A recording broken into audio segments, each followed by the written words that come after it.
আজ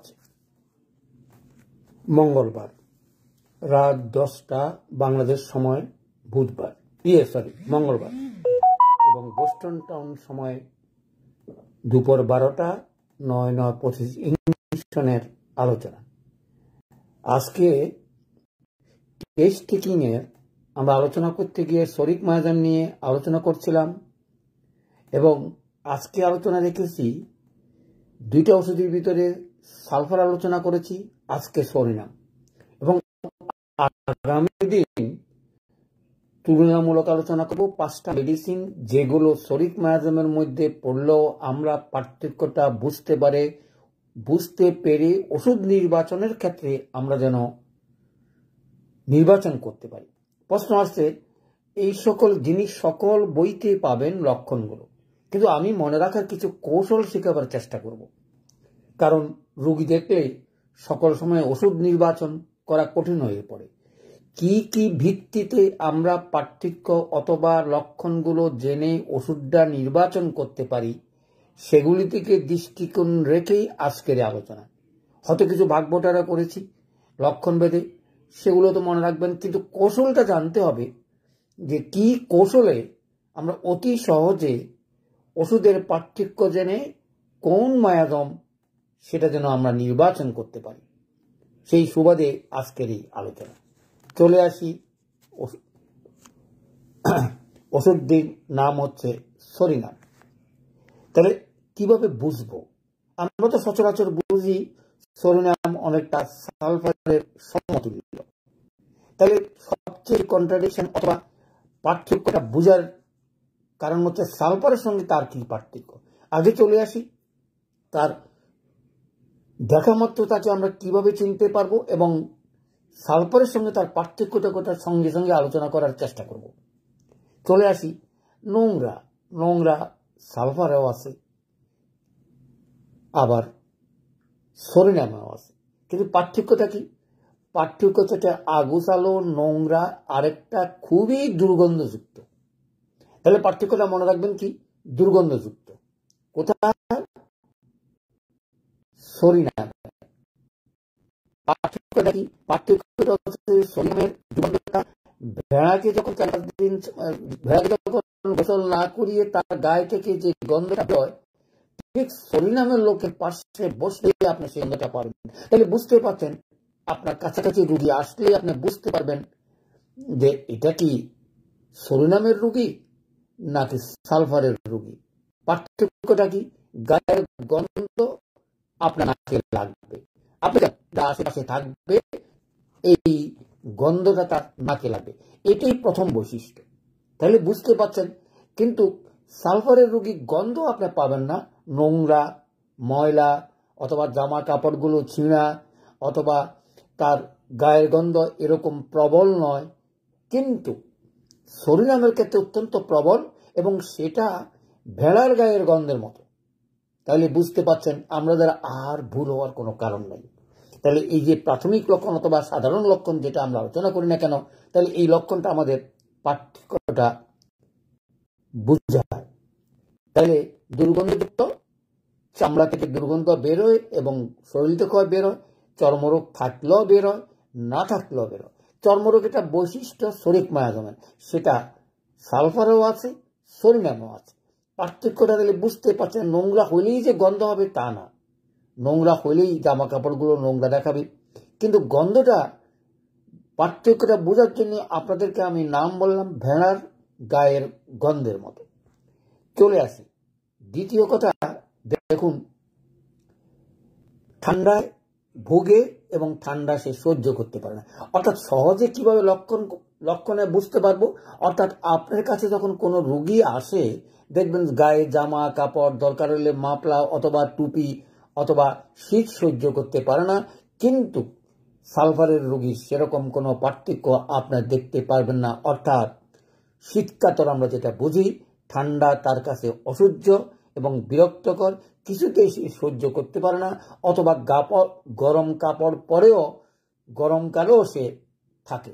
তাহলে দেখেন দূরে থেকে বুঝতে পারলাম, অর্থাৎ রোগীকে না জিজ্ঞাসা করেও আমরা এই দুইটা লক্ষণের ভিত্তিতে সালফার এবং সরিনামের পার্থক্যটা নির্বাচন করতে পারবো। কি সুন্দর পার্থক্য! তারপরও আমরা হয়তো নির্বাচন করার সময় ভুলে যাই অথবা প্রয়োগ করতে পারি না। আজকে হয়তো আপনাদেরকে যত সহজে আমি বুঝিয়েছি, আমার এটা শিখতে 20 বছর লেগে গেছে। আপনারা হয়তো এই 20 বছরের কাজ, এই একটা মাত্র কথাই আপনার পার্থক্যটা বুঝেই নির্বাচন করতেটা পারবেন। আপনার কাছে আরো শুভ সংবাদ দেওয়ার চেষ্টা করব ভবিষ্যতে, যদি আমি এরকম ক্লাস করার সুযোগ পাই অথবা আপনাদের সামনাসামনি আমি হতে পারি। চলে আসে, তাহলে আর কি হবে? অবিশ্বাসে হতাশা। এবং কিরকম হতাশা? মনে হবে যেন আমার রোগটা আর ভালো হবে না, আমি কোনোদিনই ভালো হবে না। দেখুন, যাদের স্কিন ডিজিজ সরিনাম হয়েছে, সোরাইসিস হয়েছে, তারাই বলে আমরা আর ভালো হব না, অথবা ভালো হওয়ার বহুত দেখেছি, কোনো রোগের চিকিৎসা হয় না।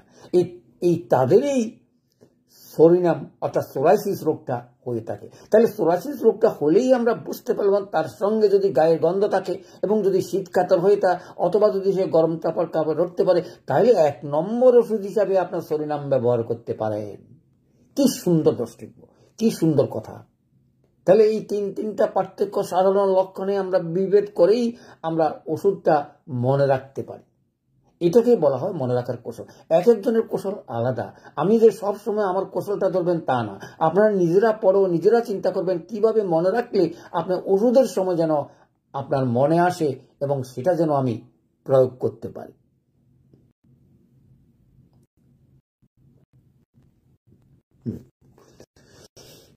তাহলে চলে আসি, ঠান্ডায় ভোগে অতিশয় নিরাশ এবং অবিশ্বাস্য অথবা হতাশা অথবা বিষণ্ণ বলেই সাধারণ লক্ষণ আলোচনা শেষ করব।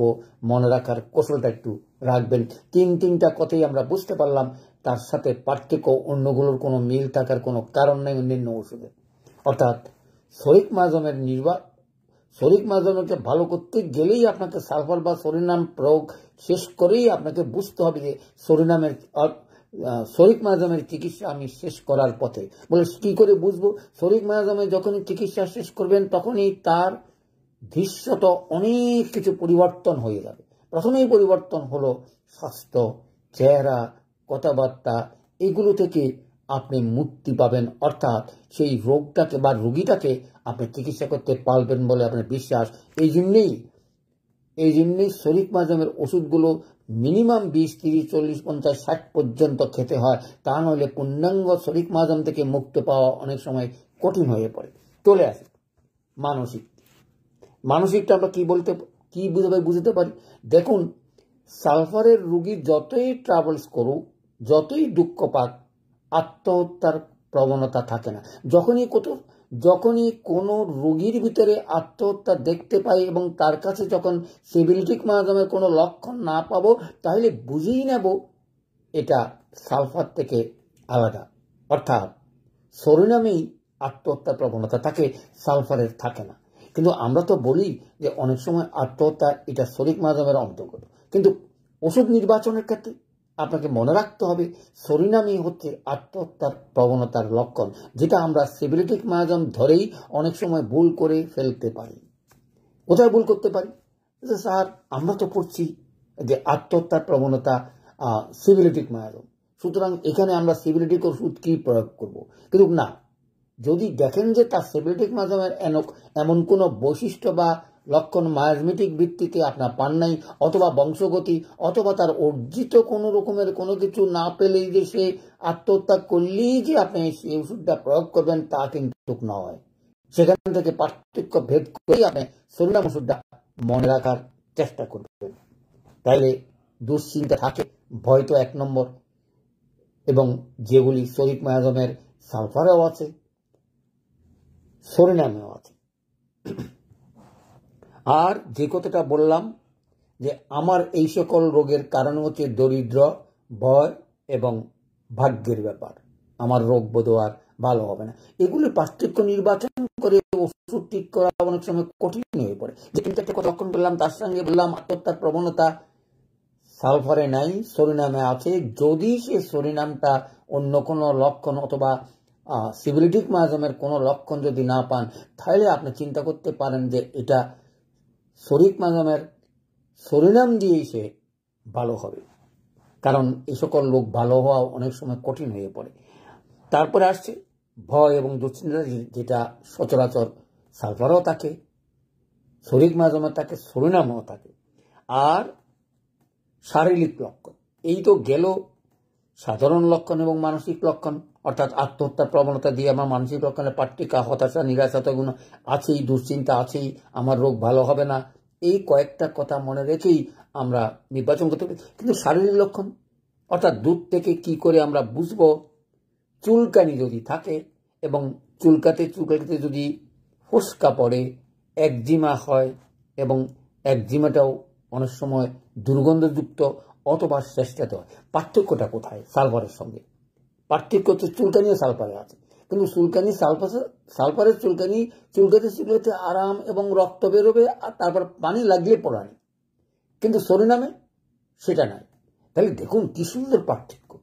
আপনারা নির্বাচন করতে এই কথাগুলো যদি মনে রাখতে পারেন, তাহলে সরিনাম আর সালফারের পার্থক্য নির্বাচন করলে আমার মনে হয় 70% রোগী আপনার চিকিৎসা করতে পারবেন। কেন বলছি কথা? কারণ আমরা জানি 80% রোগগুলি হচ্ছে শরীরিক মায়াজমের, এবং এই পার্থক্যকে যদি মনে রাখি, এই দুইটা গভীর ক্রিয়াশীল ওষুধের ভিতরে আমরা পার্থক্য নির্বাচন করে আমরা ওষুধগুলো প্রয়োগ করতে পারি। তাহলে চলে আসি, তাহলে কি হলো?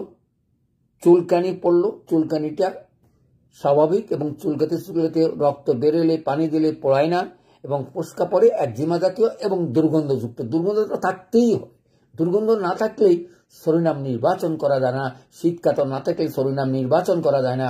ঠিক সেরকম আত্মহত্যার প্রবণতা না থাকলে এবং ঠান্ডায় যদি রোগের বৃদ্ধি না হয়, তাহলে আমরা সরিনাম নির্বাচন করতে পারবো না। কি পার্থক্য? সুন্দর ক্ষুধা তীব্রতা। বলে স্যার এটা আবার কি? দেখুন, ক্ষুধা সহ্য করতে পারে না, ক্ষুধা লাগলেই তাকে খেতে হয়, এবং ক্ষুধা কিছুতেই তার সারে না, খেতেই হবে। কিন্তু সালফারের তা নয়, তার সালফারে অনেক সময় ক্ষুধাও লাগে না, খাওয়ার প্রবণতাও থাকে, কিন্তু অনেক সময় মিষ্টি দ্রব্যের ইচ্ছা কিন্তু তা থাকে না। তাহলে এই পার্থক্য কোথায়? ক্ষুধার তীব্রতা, খাওয়ার পরেও ক্ষুধা লাগে, এবং রাত্রিবেলা এক ঘুমের পরে জাগনের কথা আমি এর আগেও বলেছিলাম। এই পার্থক্যটা মনে রাখার জন্য আজকে আরো সুন্দর সুন্দর তথ্য কথা দিয়ে আপনারা সালফার থেকে পার্থক্যটা নির্বাচন করতে ভুল হবে বলে আমি বিশ্বাস করি না। যারা আমার ভিডিওগুলো দেখছেন, আমরা বহু লক্ষণ বহুভাবে পড়ি, বইতে জানি, কিন্তু মনে রাখার কৌশল এক একজনের এক একটা।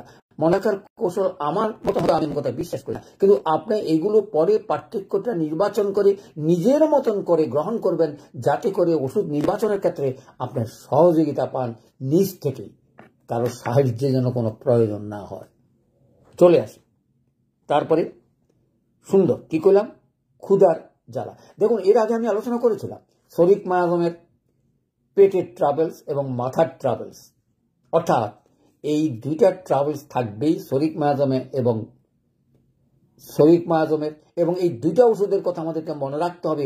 একটা হচ্ছে নসস ওষুধ, সেটা হচ্ছে সরিনাম। এরকম প্রত্যেকটা মায়াজমেটিকে আমাদের নসস ওষুধগুলো মনে রাখার চেষ্টা করবেন, তবে ব্যবহার থেকে একটু দূরে থাকার চেষ্টা করবেন। এ সকল ওষুধ ব্যবহার করার আগে ভাববেন আমার নির্বাচনটা সঠিক হলো কিনা, আমি কোনো রকম ভুল করছি কিনা, আমি কোনো রকমের রোগীর ক্ষতি করলাম কিনা।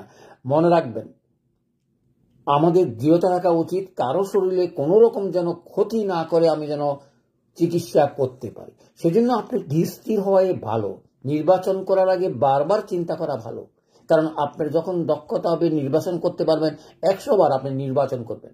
তার আগে কিন্তু ভেবে নেবেন, এটা প্রয়োগ না করেও অনেক ওষুধ আমাদের আছে, যেগুলির 18টা বাধার কথা বললাম, সেগুলি কোনো আছে কিনা সেগুলি শেষ করেই আপনার মায়াজমেটিক চিকিৎসা যাবেন। এবং মায়াজমেটিক চিকিৎসা যখনই কোনো ওষুধের কাজ হবে না বারবার প্রয়োগ করে এবং বারবার সে রোগটা আসছে, তখনই বুঝবেন সেটা মায়াজমেটিক চিকিৎসা, এবং সেটা মায়াজমেটিক চিকিৎসা হয় না। এবং বারবার যদি আসে, বারবার যদি মনে করবেন সেটা শরীর মায়াজমের অন্তর্গত। তারপরে আমরা ভাগ করব সাইকোটিক বা সিবিলিটি। চলে আসি পেটের ট্রাভেলসের কথা বললাম, দীর্ঘদিন পেটের ট্রাভেল। দেখুন, ডায়রিয়া যদি সম্পৃক্ত থাকে সেটা হচ্ছে সরিনাম, আর যদি কনস্টিবিউশন হয়, পাইলসের সম্ভাবনা থাকে, সেটা হচ্ছে সালফার। তাহলে বুঝতে পারছেন এখন থেকে কোনো রকমের কনস্টিবিউশনের রোগী, অর্থাৎ যারা পাইলস হয়েছে অথবা পাইলস আছে, এই ধরনের রোগীর সরিনাম দেওয়ার আগে আমাদের চিন্তা করতে হবে আমি দেব কি দেব না।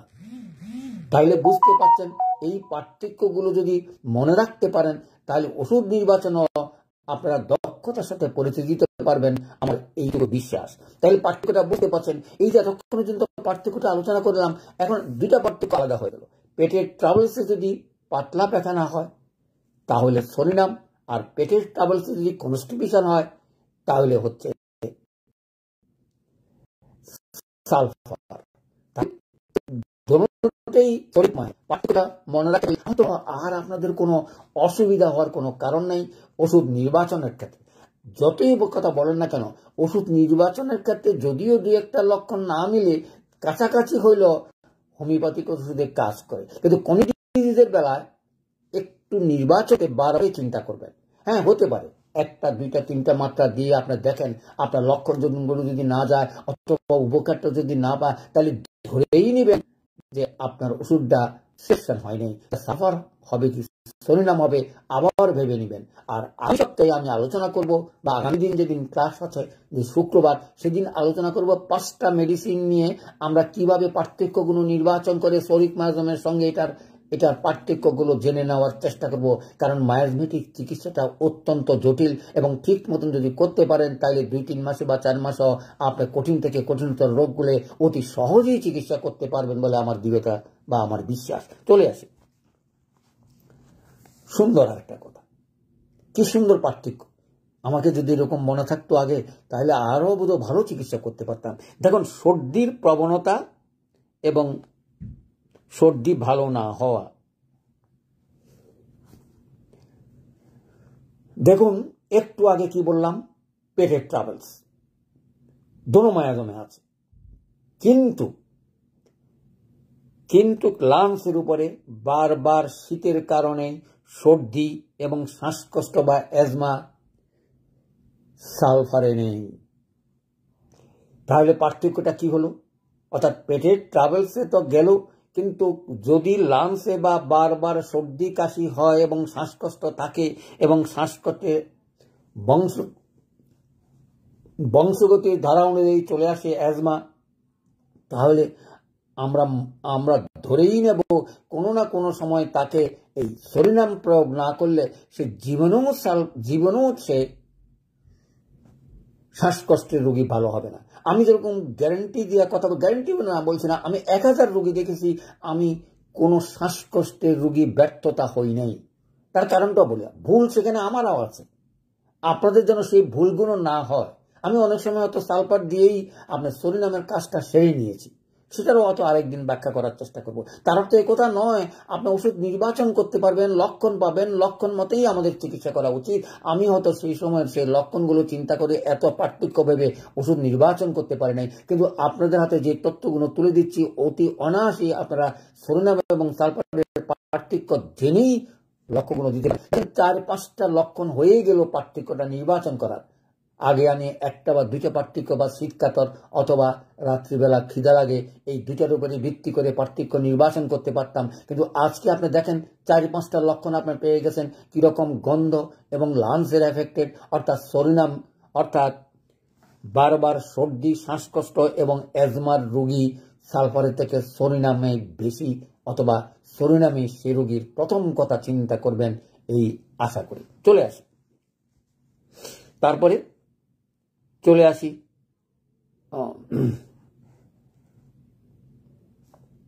দরকার নাই শেষ সাথে ভাত বিশেষ চিহ্ন।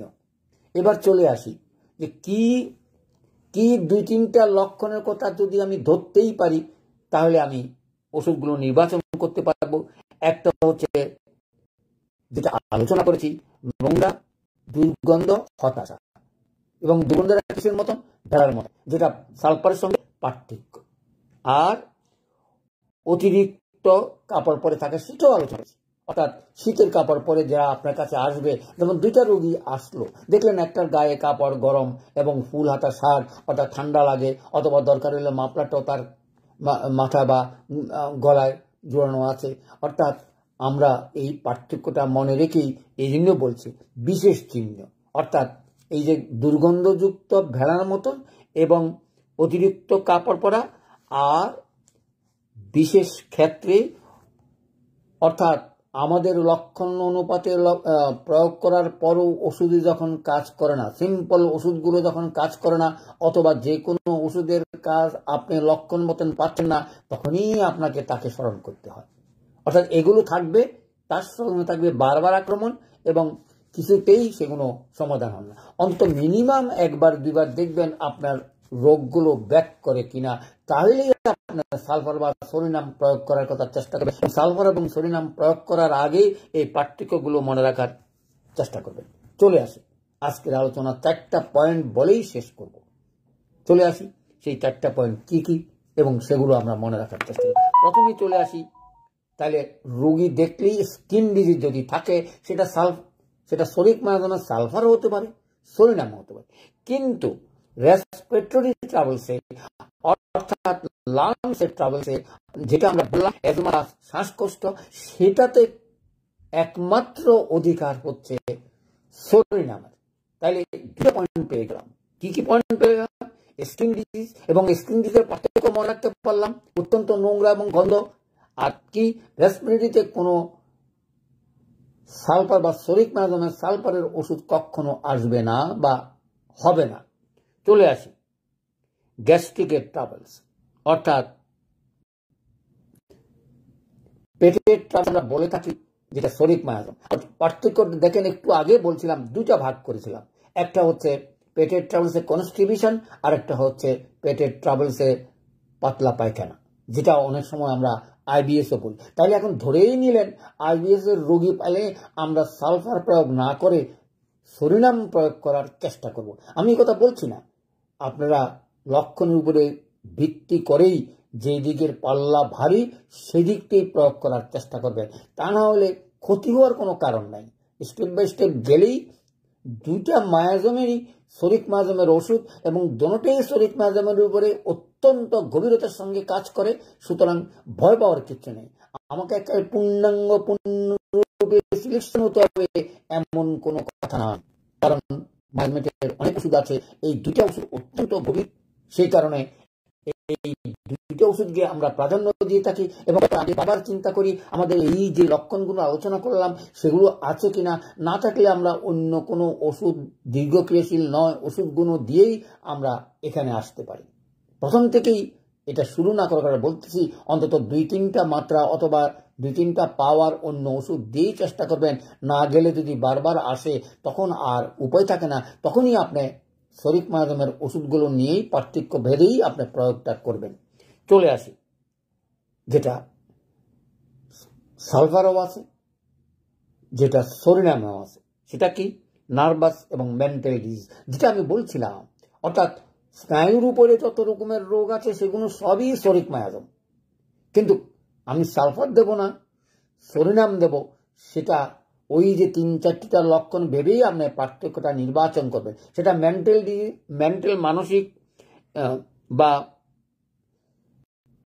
মাথায় থেকে শুরু হয়, মাথা ধরা, এগুলো কিন্তু সবই শরিক মায়াজম। অর্থাৎ নার্ভের উপরে, স্নায়ুর উপরে যখনই কোনো রোগের ট্রাবলস হয় তখনই ধরে নেবেন এই শরিক মায়াজমের ওষুধ, এবং এই শরিক মায়াজমের 2টা ওষুধেই আপনাকে পূর্ণাঙ্গ ভালো করবে।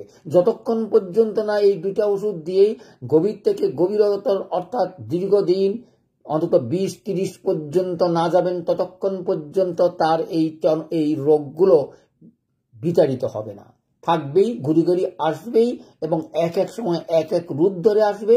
এবং সেই কারণে আপনাদেরকে পথ ভুলেবার জন্য অনেক রকমের রোগের কথা আপনাদের সামনে তুলে ধরা হবে। কিন্তু মনে রাখবেন, আপনার শরিক মায়াজমের চিকিৎসা করলে সকল রোগেরই চিকিৎসার সমাধান হবে, যে সকল রোগ আমরা চিকিৎসা করতে পারি না। চলে আসি তারপরে যেটা, সেটা সবসময় আমরা বলে থাকি, যখনই কোনো ওষুধের কাজ করে না অথবা অথবা সিলেক্টেড ওষুধ দেওয়ার পরও রোগীর কাজ হচ্ছে না, এবং তখনই আমরা সালফার বা সোলিনাম নির্বাচন করতে পারি। তাহলে চলে আসি আজকের এই ক্ষুদ্র আলোচনা, অর্থাৎ সরিক মায়াজমের সালফার এবং সোলিনাম কিভাবে প্রয়োগ করব এবং পার্থক্য করব, এবং পার্থক্য করে এই দুইটা ওষুধ, একটা হচ্ছে মেটালিটিক, আরেকটা হচ্ছে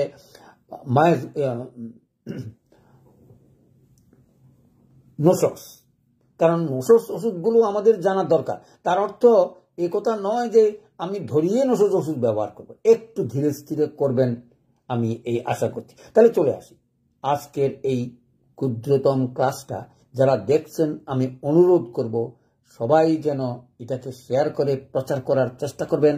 আমরা যেন নবতম যুগের নবতর সৈনিক হয়ে সকল রকমের চিকিৎসা সেরি মানবতার সেবা করতে পারি, সেই আহ্বান জানিয়ে এবং প্রচার করার অনুরোধ জানিয়ে বা শেয়ার করার অনুরোধ জানিয়ে আজকের এই আলোচনা শেষ করছি।